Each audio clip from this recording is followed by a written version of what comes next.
Everybody, it's Dot Bets. We're checking back in. We have the On the Dot podcast for July 25th coming your way. This is your sports betting podcast that'll give you insights and strategies on how to get proven results in the sports gambling industry. Welcome back, our co-host. As always, Sidekick Picks. How are we feeling tonight? Doing good. How are you? Man, busy weekend. Celebrated the kid's first birthday party. Had a nice little hot birthday pool party at the in-laws. It was like 110 degrees outside, and we're all sweating our ass off. So luckily there was a pool there. It was nice and cool in there. Fun stuff. Oh, it was awesome. So episode 5 coming at you guys. We are going to go over kind of our researching process behind our picks, what sites we use, what types of trends we look at, so and all that. And then we're going to deep dive into the NFC North as we dissect the Packers without Devontae Adams. Then they had the Vikings, the Lions, and the Bears. So we will give you our futures, and there we got I think 2 or 3 that are popping up. But before we do get going, make sure to check out our guys at props.cash. They offer an easy to use with relevant analytics to help gain confidence behind your picks with all things props. You know, props.cash, use 25% off your initial monthly membership. Use code on the dot. So leading into our process, obviously, props.cash is one of the ones we go to. Sidekick, I know it probably depends on what type of sport you're capping, but how do you utilize props.cash? Yeah, so they're the first place I always look, except for college basketball, because currently or last season they didn't have anything for college basketball, but everything else. Man, it's super easy just because everything is there. So if you're looking for a certain prop, it's real user friendly, and they sort it all out for you, and it makes your research that much easier and quicker. So I always start there. With college basketball, I use a couple different sites. I always buy into KenPom. I think it's $10 a year or $20 a year, something like that. It's real cheap. And they pretty much give you every statistic there is for college basketball, and it's real nice because of all the different mid majors that you have to research, and then they'll put kind of their prediction of the game. So I look at that line a lot, and I'll take what I learned from there and I carry it over to covers.com. And Covers is actually branching out, and they're starting to develop their different sports categories. And Covers is real nice for trends. So like with college basketball, I follow trends quite a bit, like how a team plays on the road, what's their record against a certain team, what's their record at home, do they cover, do they not, like those types of things. So those are the 2 main that I use for college basketball. With baseball, you and I had talked about this a little bit. There's so many different statistics that you can follow. So obviously my first stop is props.cash, but then I use the ESPN app. Old school. Oh yeah. Like I just simplify it. That's why my hit props are a little late. So what I do is I look up pitcher matchups for no run first inning. I just look to see if both pitchers have a good whip, and that's what I pretty much base it off of. I try not to look at You know, how often they have a scoreless first inning, or if their team scores in the first inning, which is probably a no-no. But like I said, you can get sucked into all that, and I try to Yeah. simplify it as best I can. So both pitchers kind of have to match up. And I do a lot of record a win props. So again, I'm just looking at pitcher matchups again. So I got a pretty good understanding at this point which pitcher is doing pretty well, especially this late in the season. And Yep. then for hitting props, my goal is just to find people that can get one hit. So essentially, you get 4, maybe 5 at bats in a game. Guys that hit 300 are pretty much close to guaranteed to get a hit in each ball game. Like, that's my thought process. And then ESPN does a pretty decent job with showing their stats versus opposing pitcher. Now, PropStatCash does that also. Like I said, I start there and then I use ESPN just to kind of line it up a little bit. Yeah. And to piggyback on that, so you can research all types of websites, all types of stats to lead you down a path to take a side. You know, you got 10 arguments for this guy to record over K props or over in receiving yards, and then you have 10 other stats that show you why he won't hit that. And see, that's why I don't like those websites. Like, I want to be the person that takes ownership of it, and all I want is the information. Exactly. Yeah, So that's what I was kind of more getting at, where you're like, you use these sites to research, but then make your own decision off of that. Don't just say, "Oh, this guy is telling me this is going to happen. I really like that," or this stat is being brought up, you know, on a headline. I got to take that guy. So just when you're looking into research betting, let the information kind of seep in, and then go find a way how you want to attack that. Yeah. And what I obviously started to do in NBA, the PropStatCash changed it for me. They simplified it for me. I was going through several different websites, and they ended up being the one that I could rely on. The other one that I use a lot for DFS, but I translate a lot of DFS with prop betting, and that is Occupy Fantasy. Those guys, shout out to Brian Jester. Those guys are awesome over there. Go check those guys out. Doesn't matter if it's UFC, if it's MLB, PGA, NFL, whatever sport it may be, they got you covered on that end, just on the DFS side. So if this guy is about to go off on DFS, why would I not look at his props? And you look at RotoWire or any of those kind of tools? I think I used to when I was starting out, but I simplified it. And I was like, if I'm looking at 4 different DFS sites, there's going to be 5 different answers. You know, this guy's going to go off, this guy's going to go off, this guy's going to go off. So I'll use that and say, okay, they really like Stephon Diggs this week. Okay, then you look at his props and it's over 105 receiving yards. It's like, okay, no wonder why they like him this week. And DFS is a little bit different than prop betting. So it's not a one-all be-all, but it's a good way to start, in my opinion. If certain guys are going off in DFS, certain guys say that they're going to go off in hey, this is a sleeper of the week. Hey, look at his props for a second and see if you do, in fact, like those, or if you can see that narrative play out in your mind and, you know, the scenario's right, then you can go ahead with that. But don't just blindly, I guess that's the research, the part we're trying to say is don't just blindly tail one stat that you find and think that's going to hit. Like certain sites that we're kind of mentioning here would be like a Pickwise. Like when you go to Pickwise, they give you their background information on why they think, but they're suggesting you to lean a certain way. Mm-hmm. And that's why I like those other sites, because it's just, here are the facts, here are the trends, you decide. Right. Yeah. Like if you go to Action Network, I used to use those guys. I never paid for their service, but I used to go to their articles.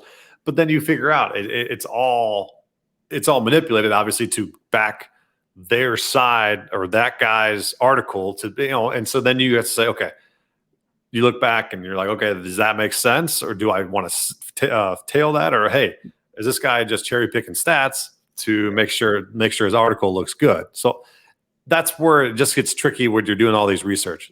Our opinion, you go ahead and look at sites, but make your own decision on whether you want to tail or if you want to go a different avenue with it. So I'll sometimes actually read articles and find out how to go against them. Like not just that pick, but like a different player prop in that article. So if he thinks somewhere, say their middle of the field gets abused in football, and he's targeting a wide receiver in the slot, sometimes I'll say, why not target the tight end instead? And I'll look at the tight end trends, their stats, anything like that. And if that pops, I'll go ahead and do the tight end instead of that slot receiver that he's pounding up. So just stuff like that. It really comes down to you guys and your guys is what you guys see out there when you're researching, but just make your own decisions and just tread lightly on what you see on the internet. So I got a couple questions then for you. So we're going to be talking about research process. Do you look at the lines early, or do you kind of let the line movement tell you which way to go? So I think it depends on the sport. Mm-hmm. Like with baseball, I'm up super early. I'm up weird hours of the time because I have a 2-month-old. So if I'm rocking my daughter, trying to get her back to sleep, I'm on my phone looking for props. Right. Mm-hmm. So sometimes whenever they drop, like I'll go through my process and I kind of know what I want to take, and when it pops up, I jump on it because typically those are the ones that are the line's going to move anyways. So I feel like baseball is real easy to kind of read on which prop lines are going to move. With college basketball, sometimes you can sit and wait, and usually those lines are pretty tight anyways. So like I'll research my games throughout all day, and usually the games start later. So it gives me a little bit more time to see if the lines are adjusting. Yeah. MLB for sure, because you can kind of look in advance where you're sitting there. I don't know, what is it, 7 something right now, and you can look at the day in advance. Yeah. And see the starting pitchers. So that's a key in MLB, is you can already see that matchup.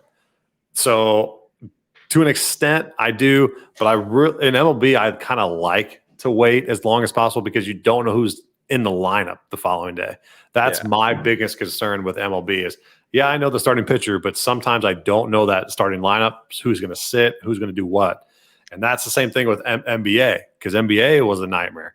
And you have to wait until 5, sometimes 6, to figure out who the hell's playing that day. And if you take it too early, you get burned. I've seen a lot of people in the NBA industry get royally burned because they were trying to be #sharp, and they ended up, I got to take this now because so-and-so is supposed to be out, or so-and-so is going to play. And then they take it early on and they don't end up playing, and then you just get screwed. So, NFL with that one, I definitely look throughout the week. And if I'm watching a game Sunday and I really like this team, I'm looking for lines for the following week 2. Do I necessarily bet them? No, I kind of wait. I can kind of wait a little bit longer throughout the week of the NFL and let it dissect, because everybody will try to get a head start, and then you kind of see where it moves. So NFL, I wait just a little bit longer, I think, than most sports. See, if I really like the prop with NFL, I'm jumping all over it. Like if I look at it and I'm like, man, that's super low, and like you can kind of tell if it's going to move, I'll jump on it. But like with MLB, just to counter your point, like I wait for hitting props for lineups to post, but usually I really only care about pitching matchups. Like if Aaron Judge is out of the lineup, that's gonna suck. Right. But is it gonna factor that much into it? Right. I mean, it's Aaron Judge. It's pretty dang good. Yeah, he probably wasn't the best person to choose, but like, yeah, he's probably looking at a couple hits and a run. But if you have a pitcher that's dominant, then yeah. So then, last question before we move on to the division. So, do you look at any market percentage? How much of the bet handles? How many people have bet this side? How much side is the money on? Anything like that? Not really. I know Covers does a pretty good job with telling you where the public's at and where the money's at. So again, that's another good tool if you're into that. But I don't care. Yeah. Like I do my research and I feel confident about my picks. Exactly. So I try to eliminate all that extra white noise out and just focus on what I think is right. Yeah, and I do think that is a lot of noise, and a lot of people look into that and will dictate their bets to that, which I think is influenced by the books. So why would they not try to put that information out there? Why would not a lot more people try to broadcast that to help people make picks? But it just gets all kind of jumbled up, in my opinion, and it'll confuse you and say, oh wow, the public's on this, I got to fade that. Well, sometimes the public wins. The public isn't always bad to be under. And then it's just about the line that you can get it at. Exactly. Yeah. If you're late to it, then I probably would stay off of it. But if you're still good and you're early and you see the positive line moving in your favor, you're good. But yeah, I just think it's a little bit more of a noise than a true. It could be something that maybe talks you out of it to an extent, maybe, but you got to be on the fence about the pick to begin with. And then if you look at that and you're like, oh wow, okay, I think I'm reading this. It doesn't line up. So I'll fade. Now sometimes it will indicate like a key injury or something like that too. Like maybe someone got wind of it earlier than I did. So, but again, I'm researching it all day. So like, that's why I like waiting on certain sports too, because you might see it. Yeah. I mean, there's times in the NFL where I'm just boom, I got to take it right now. I send it out to the subscribers. Got to take it right now. MLB, I wait. NBA, sometimes I got to wait. It just depends on the damn day because scheduling, people are in and out, late. So it's just a little bit. So that's our research process. If you guys have any other questions with that, there's a lot to dissect there. There's a lot of different ways you can go about it. Drop a comment in the YouTube the channel if you're watching on YouTube, or if you're watching on Twitch, let us know. But yeah, we are going to dive into the NFC North, and the division winner line is a little screwy in my opinion. You got the Packers at minus 190, the Vikings plus 265, Lions plus 1,000, and the Bears plus 1,400. I don't know if I necessarily believe in the Packers this much at minus 190. Is there any merit to the Vikings at plus 265 side? Yeah. I was hoping you'd say that. I don't know. I'm not in love with this Packers team. I think Devontae Adams obviously played a key role, and losing him, who's going to step up? Yeah, it's Aaron Rodgers. He's going to put it right on the money, but this receiving core is weak. So I don't know if I buy into them winning 11 games and taking over this division again. I mean, if you look at their receivers, they got Sammy Watkins, Alan Lazard, Randall Cobb. That's just not. I just don't think that's. You got Amari Rodgers. Some people are on, but it doesn't excite you whatsoever. Doesn't do anything for me. Nope. No. But then will Aaron Rodgers' greatness show through these receivers? He's made Jordy Nelson into somebody that we didn't think could be crazy. Jordy Nelson became a very good receiver because of Aaron Rodgers. obviously he's had Devontae Adams for a while. Randall Cobb was a very good receiver because of Aaron Rodgers, in my opinion. So can he do that with Lazard? Can he do that with Sammy Watkins? Can he do that with Amari Rodgers? I have no idea. I'm not buying it because I've seen Lazard play and I've seen Sammy Watkins. Right. Watkins has potential. He just won't stay on the field. Watkins has played with so many good quarterbacks too. Yep. And he hasn't really done anything. Well, he just can't stay on the field. Plain and simple. Plain and simple. And Lazard just has so many question marks, in my opinion. I think too, Aaron Rodgers is a lot older too. So is he going to want to put that time in to help develop this receiving core? Right. I mean, they just got a lot of money, so he should. He should, but this is a different phase of his life. I agree. Yeah. That's a good point there. Where is he motivated enough to say, hey, Lazard, all right, you're my guy. Let's develop this relationship any longer. So, yeah, that's a good point there. The vibe that he's just, I'm doing me and catch up. Yeah. Whereas earlier he's kind of trying to make a name for himself and to help mold people that are going to be there long term. Yeah, but the two guys that come to mind when you're looking at fantasy, when you're looking at this Green Bay team, obviously it has to be Aaron Jones and AJ Dillon. So from a fantasy perspective, Jones is going like top 10. Dillon is, I think, the 23rd rated running back. Are you waiting for AJ Dillon? Or are you going to jump on Aaron Jones early on in drafts? I don't know. I see, typically the way I draft is I want a solo back in the backfield. So if you got a guy that's splitting carries, I'm probably gonna draft receivers instead. Yeah. Unless I desperately need a running back. So how early are we talking for either one of these guys? I mean, Jones, I've seen, what's his ADP? He is running backs. His ADP is currently 17. So early second round, he's going. I'm not taking him second round. I mean, the only way he gets to be an elite level is if he starts catching balls consistently out of the backfield. But if you guys have watched the Green Bay Packers this year or the past year, AJ Dillon caught plenty of passes out of the backfield as well.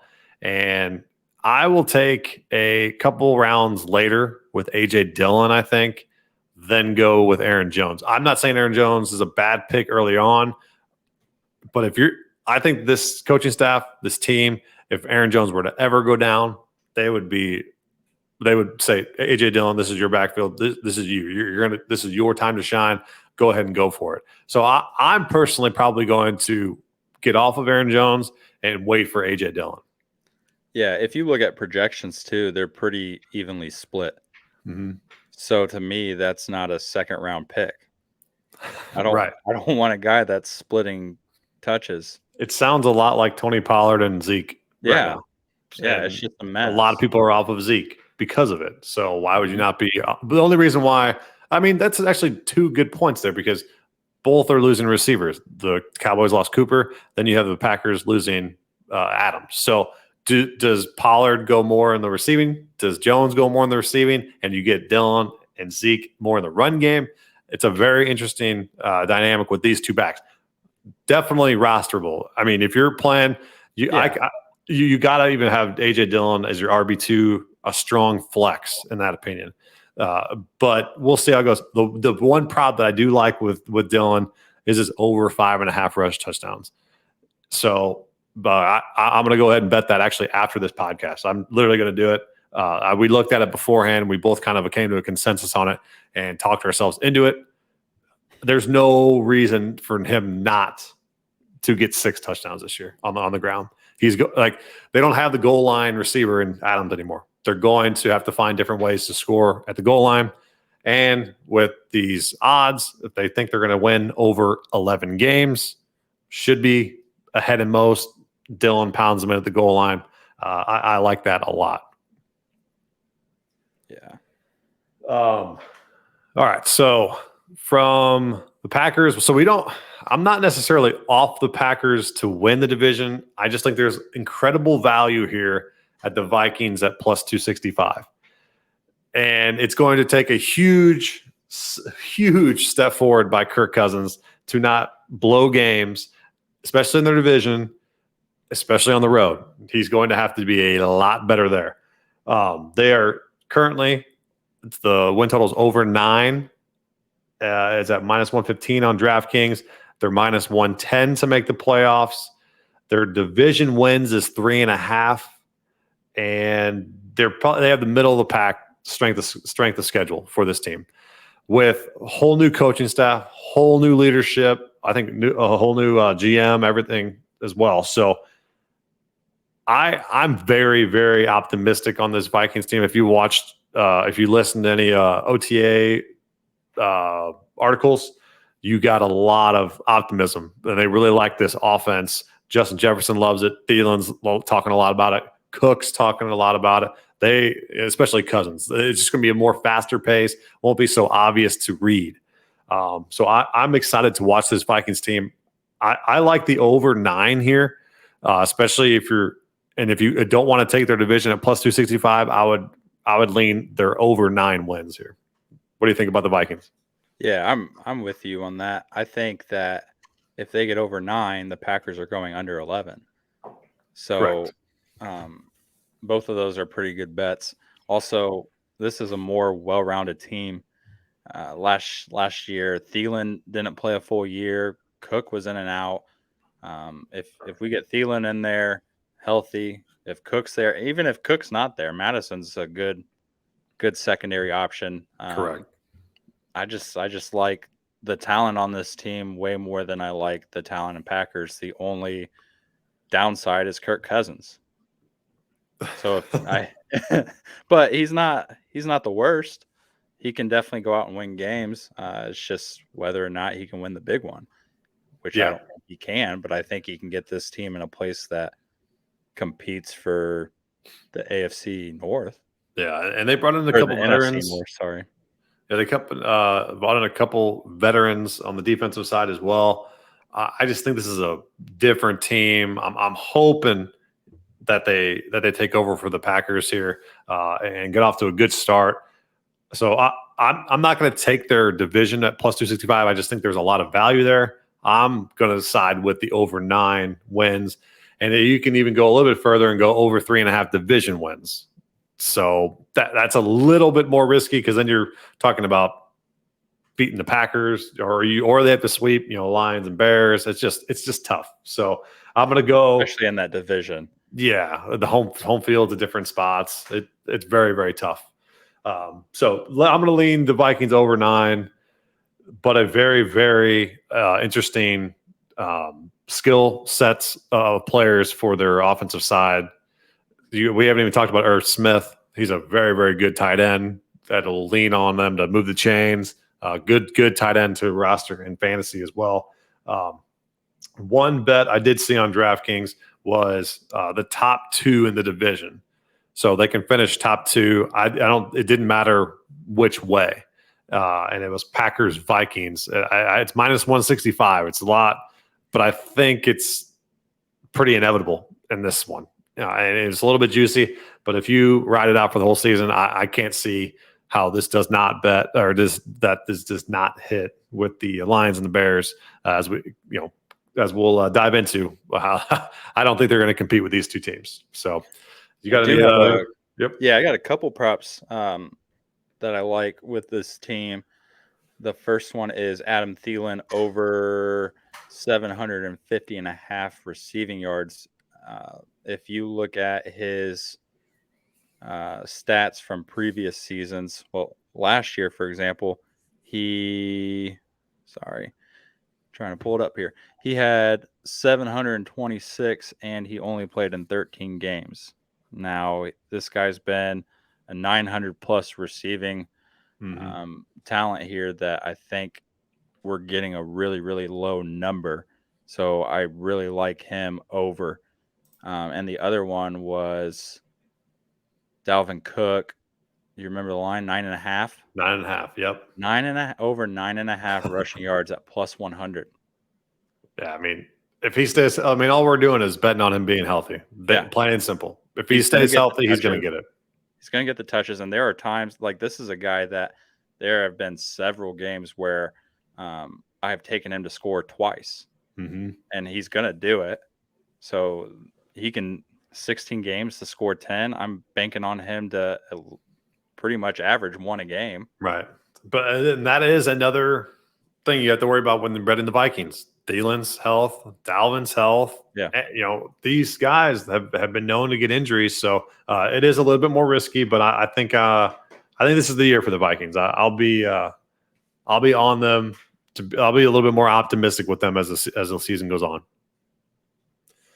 All right, now to the Detroit Lions. So Dan Campbell came in and lit a fire under these guys. They truly like playing for Dan Campbell. I think they finished 3-13 last 3-13 and I think won because they had a tie, but I think covered spreads a lot towards the end. They would always come back. They'd be in games. They would make things tight. I think it would go down 21-0 in the first quarter, just get absolutely ran. You'd think, okay, this is the Lions, toss it in.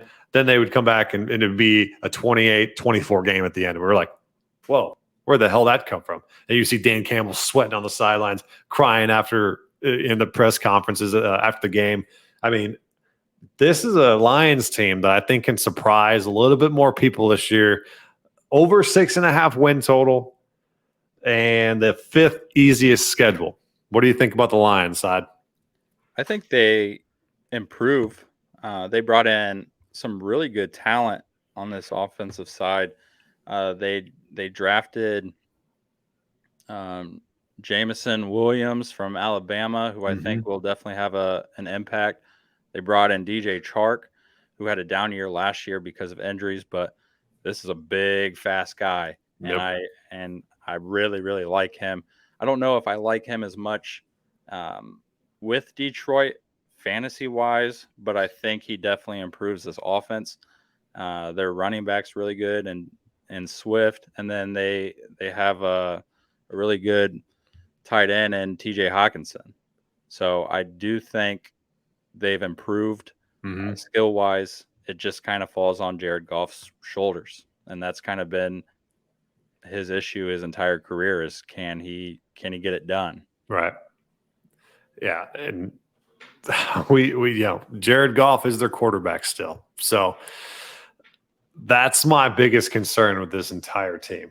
Yeah, they can have the rah-rah of Dan Campbell. You have DeAndre Swift, one of the best, I think, receiving backs in the league. You got Jamal Williams in the backfield. You just have Amon St. Brown, who started dominating towards the end of the season. You add DJ Chark. You got TJ Hawkinson. Man, if Goff can just not Kirk Cousins it, if he's been to the Super Bowl. We've seen it. But it's all about confidence with this guy. Yeah, and he's got to have it.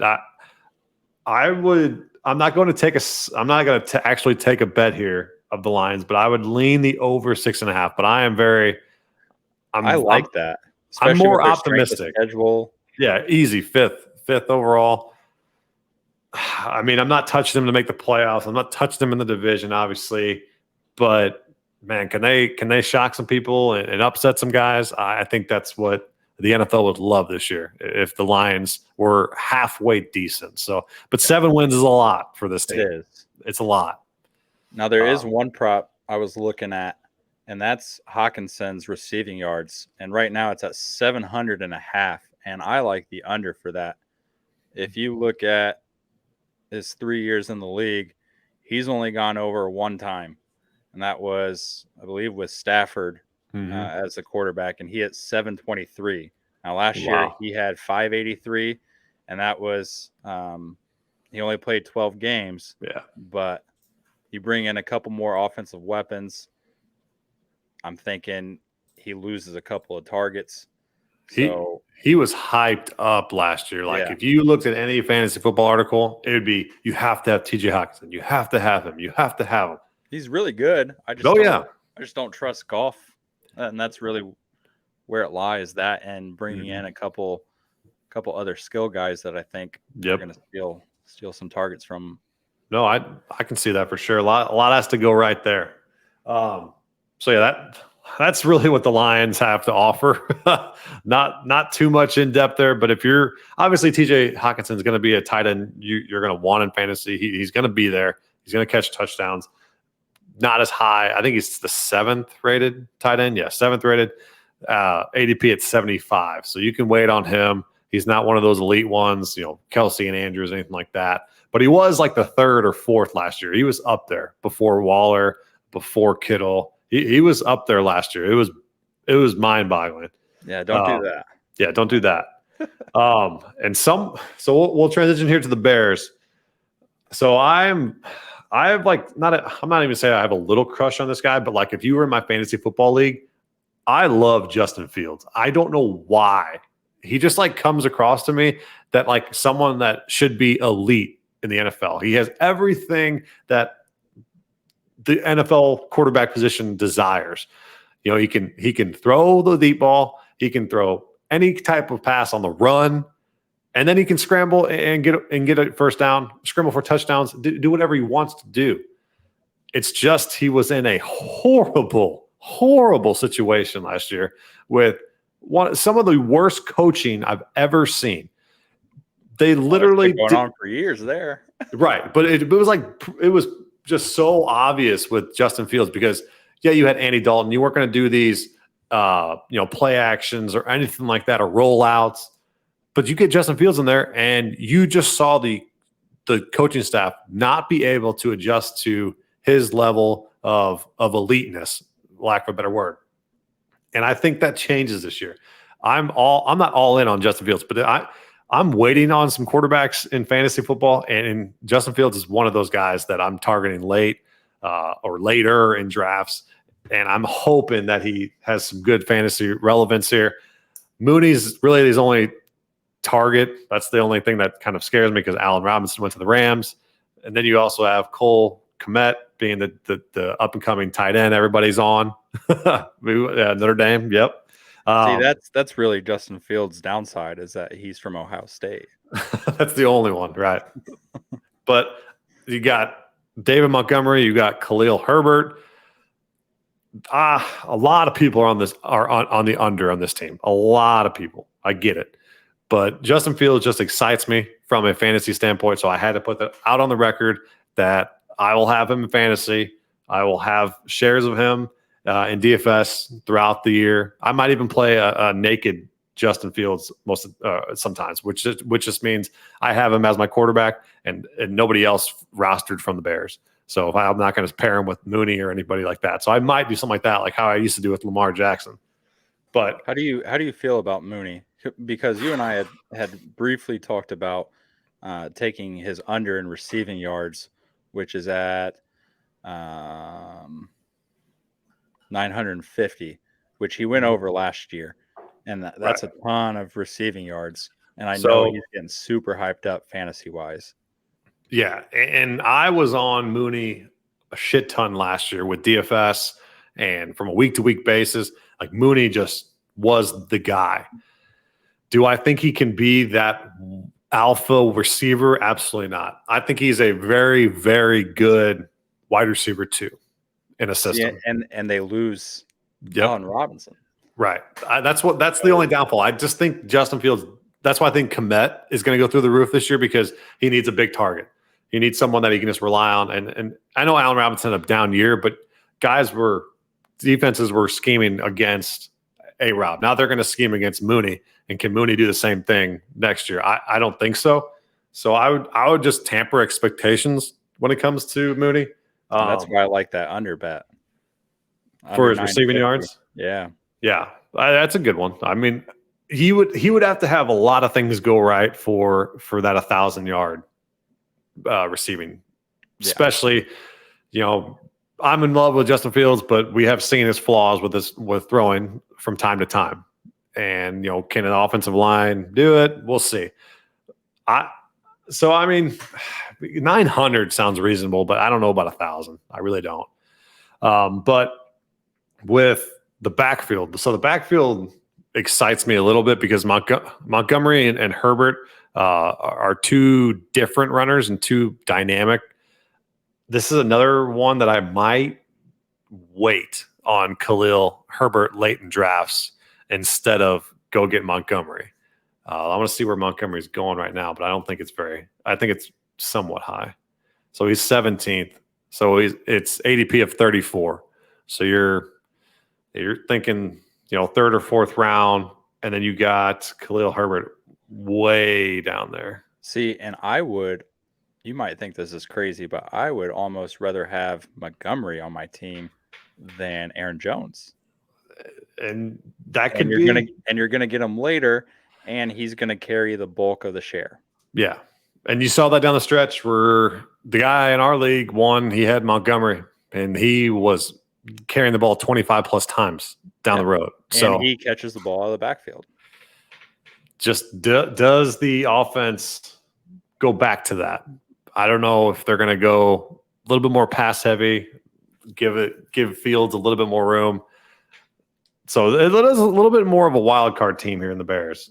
They have the fourth easiest schedule. Their over-under is at 6.5.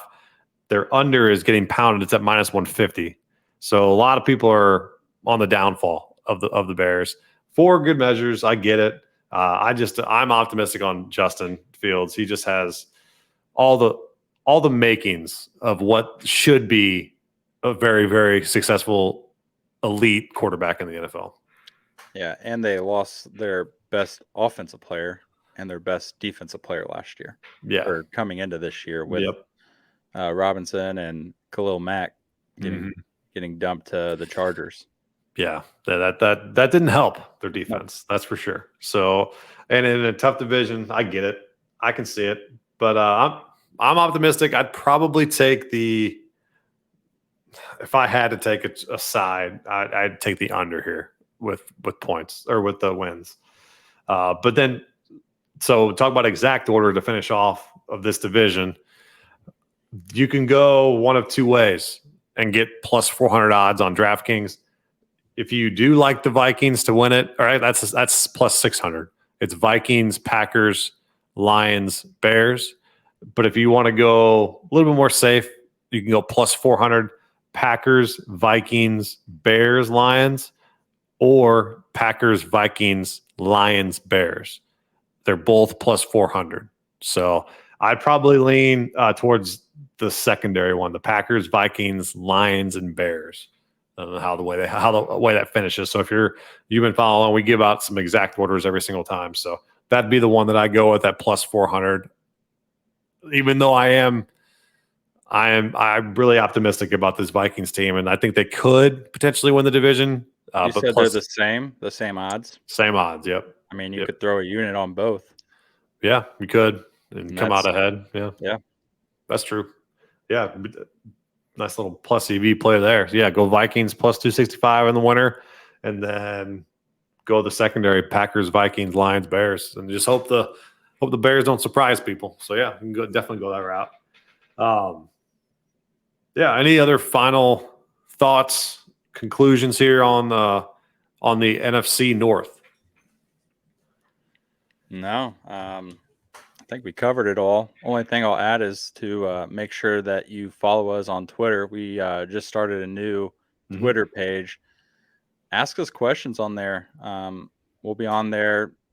If you ask us questions or want us to cover a certain topic, drop it in there, and we'll make sure to bring it up on the show. So yeah, we'd love to hear from you guys. So yeah, that's @on_the_dot_pod. So @on_the_dot_pod at Twitter. You guys can go ahead and follow us. All of our links to the shows will be in there. YouTube links, Spotify, iTunes. And any questions, obviously feel free to join the free Discord. We'd love to hear from you guys in there as well. Basically, you guys can dictate where this show goes. If you guys have a couple questions here and there about anything research process we talked about today, the NFC North, Next episode we'll talk about how we attack our prop bets, and that'll obviously go into the research process a little bit more in depth on that prop betting side. This one was kind of a little generic, but we'll deep dive into there, and then we'll just keep going with the NFC West next time. So NFC North this week, and then we'll do NFC West on the following episode. So that's it for episode 5, and we appreciate you guys tuning in. So we'll see you guys next show.